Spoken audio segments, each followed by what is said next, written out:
Sahabat Live, coba perhatikan sekeliling kita. Pernah tidak kita lihat seorang yang baru didiagnosa diabetes, tapi bukannya gemuk, malah tubuhnya justru makin kurus dari hari ke hari.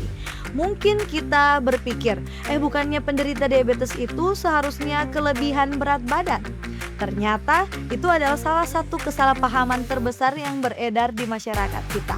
Fakta medisnya justru bisa membuat kita terkejut. Ada kondisi di mana gula darah yang tinggi yang harusnya jadi sumber energi malah membuat tubuh penderitanya terus menyusut. Jadi, apa sebenarnya yang terjadi di dalam tubuh mereka? Mari kita cari tahu bersama Live. Live in Fullness to Eternity.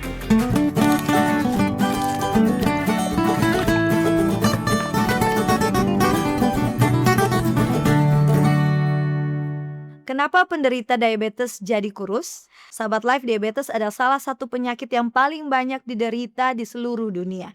Data dari International Diabetes Federation atau IDF tahun 2023 menunjukkan bahwa pada lebih dari 537 juta orang dewasa yang hidup dengan diabetes secara global, dan angka ini terus meningkat setiap tahunnya.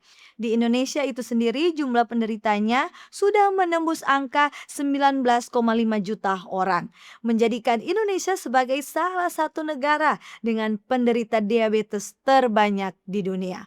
Tapi ada satu hal yang sering kali membingungkan banyak orang. Kenapa sebagian penderita diabetes justru tampak semakin kurus? Bukankah diabetes identik dengan gula yang berlebihan di dalam darah? Kalau gizinya ada, kenapa tubuh bisa menyusut? Nah, disinilah menariknya sahabat Life. Karena jawabannya ada di dalam mekanisme tubuh kita sendiri yang luar biasa kompleks. Mari kita bahas satu persatu 5 penjelasan medis kenapa si penderita diabetes bisa justru jadi kurus. Yang pertama, gula sudah ada tapi tidak bisa masuk ke sel. Bayangkan sahabat Life, ini seperti rumah yang terkunci dari dalam. Jadi sel-sel tubuh kita seperti ini juga. Ada ribuan pintu rumah kecil. Nah, untuk bisa masuk ke dalam rumah, gula atau glukosa butuh sebuah kunci bernama insulin. Insulin inilah yang bisa bantu membuka pintu tiap-tiap sel tubuh kita agar glukosa atau gula bisa masuk dan bisa nantinya diubah jadi energi tubuh. Nah, tapi pada penderita diabetes tipe 1, tubuh tidak bisa produksi insulin atau kunci ini sama sekali karena sistem imun menyerang sel pankreas yang tugasnya membuat hormon insulinnya. Nah, untuk kasus diabetes tipe 2 sedikit berbeda. Kenapa? Karena insulin memang ada, tapi sel-sel tubuh kita inilah yang sudah tidak mau meresponnya dengan baik. Kondisi ini disebut resistensi insulin. Kalau sudah begini, apa akibatnya? Akibatnya numpuklah glukosa atau gula di dalam darah kita. Hiperglisemia namanya. Nah, tapi saat yang sama, sel-sel tubuh kita juga justru kelaparan karena tidak dapat bahan bakar. Gula atau glukosanya ini gagal masuk ke dalam sel tubuh untuk bisa digunakan untuk tenaga. Ini gambarannya persis seperti kita punya banyak makanan di depan mata, tapi pintu dapur terkunci dan kuncinya hilang. Karena lapar, tubuh mulailah cari sumber energi lain. Caranya dengan membakar lemak dan otot kita sendiri jadinya. Dan itulah awal mula kenapa penderita diabetes bisa sampai alami penurunan berat badan yang signifikan. Ada penelitian dari American Diabetes Association di tahun 2022 tegaskan bahwa penurunan berat badan yang tidak disengaja adalah salah satu gejala klasik diabetes terutama tipe 1 akibat defisiensi insulin yang sebabkan katabolisme jaringan terjadi. Yang kedua, tubuh kanibal diri sendiri. Nah, kenapa bisa dibilang kanibal diri sendiri? Sahabat Life, ternyata lemak dan otot tubuh bisa jadi sasaran bahan bakar darurat tubuh. Jadi begini sahabat Life. Jadi ketika sel-sel tubuh tidak mendapat glukosa sebagai energi, otak langsung kirimkan sinyal darurat. Cari sumber energi lain. Ya otomatis tubuh pun akan masuk ke mode survival.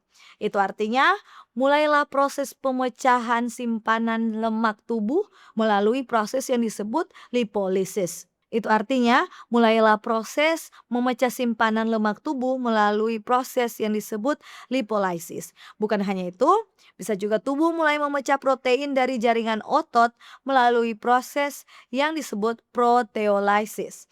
Jadi kedua proses ini menguras cadangan lemak dan otot tubuh kita secara terus-menerus. Karena inilah kenapa penderita diabetes, terutama yang belum terdiagnosis atau yang kontrol gula darahnya buruk, bisa terlihat semakin kurus, bahkan otot-ototnya mengecil. Ini bukan karena diet, bukan karena olahraga berlebihan, tapi karena tubuh sedang memakan dirinya sendiri untuk bertahan hidup. Kondisi ini dikenal dengan dunia medis sebagai wasting syndrome.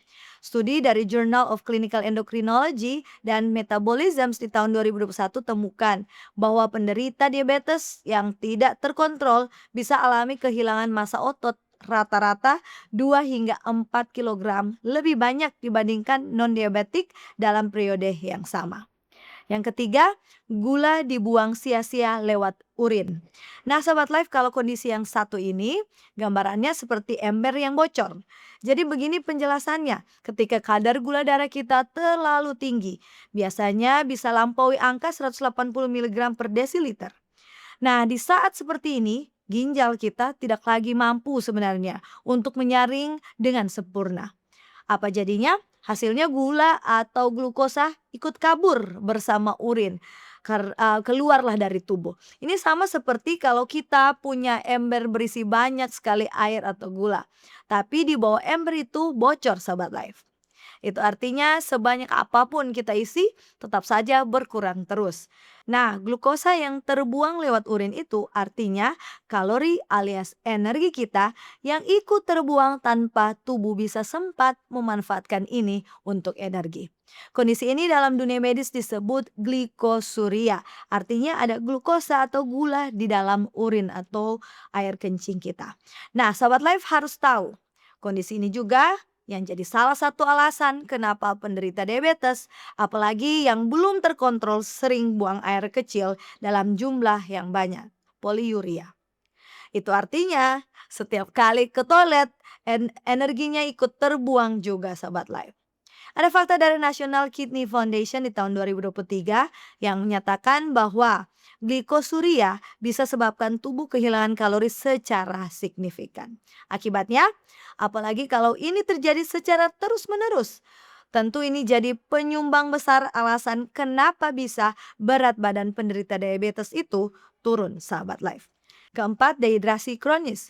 Ini artinya tubuh kehilangan cairan tanpa henti. Sahabat life, ini masih berkaitan dengan penjelasan sebelumnya ya.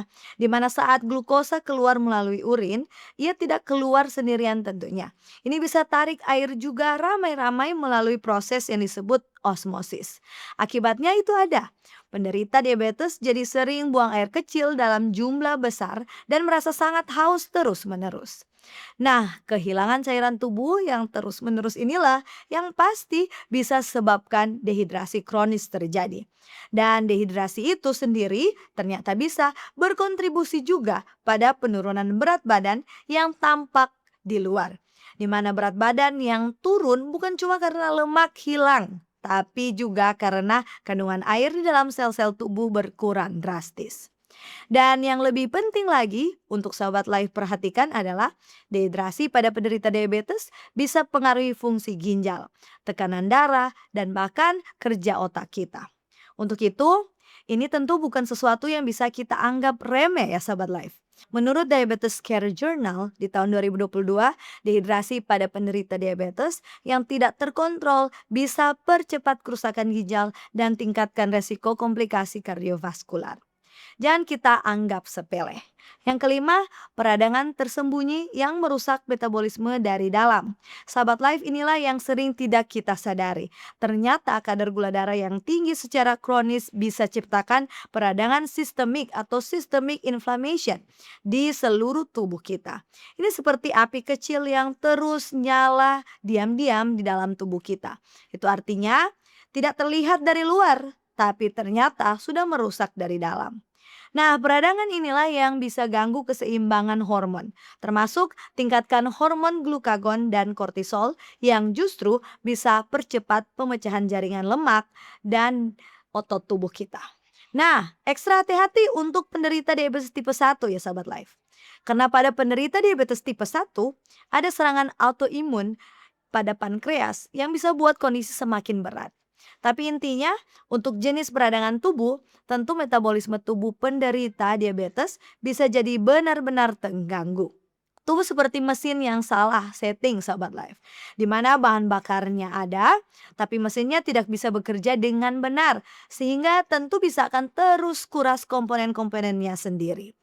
Penelitian dari The Lancet Diabetes and Endocrinology di tahun 2023 tunjukkan bahwa peradangan kronis tingkat rendah adalah salah satu penyebab utama komplikasi jangka panjang diabetes, termasuk kehilangan massa tubuh yang progresif. Bisa dihentikan dan bahkan dibaikkan asalkan bisa bertindak tepat.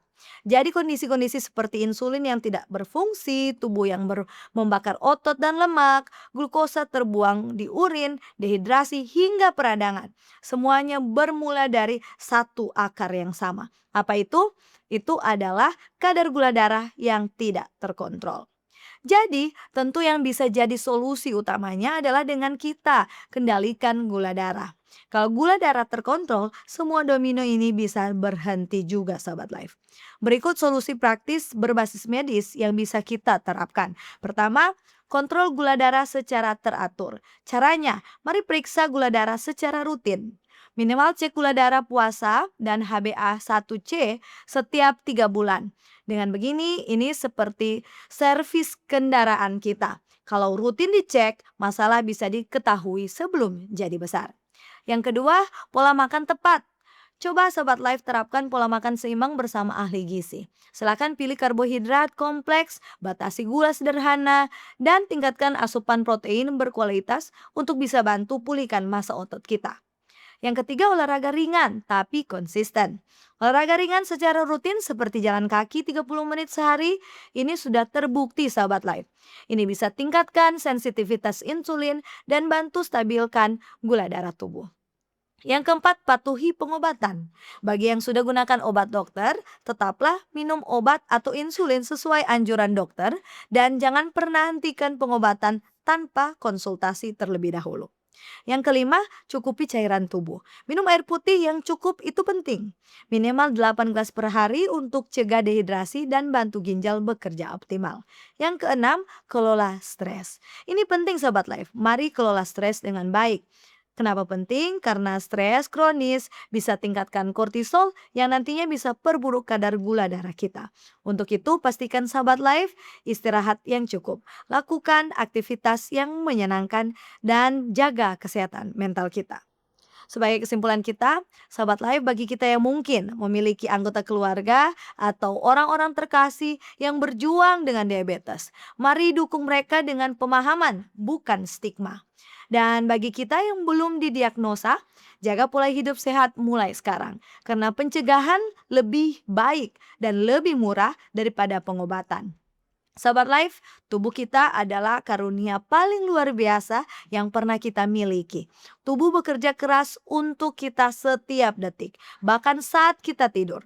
Jadi mari kita balas kesetiaan tubuh kita dengan cara menjaganya sebaik mungkin. Diabetes bukan akhir dari segalanya. Untuk itu ini adalah panggilan untuk kita mulai hidup lebih sadar dan lebih sehat. Kalau bukan sekarang, kapan lagi? Kalau bukan kita, siapa lagi? Mari mulai dari hal kecil hari ini. Demikianlah pembahasan kita. Semoga Sobat Life terberkati. Jangan lupa ikuti terus, like dan subscribe YouTube channel Cornelius Media. Mari kenali dan jaga kesehatan kita bersama Life. Live in fullness, to eternity.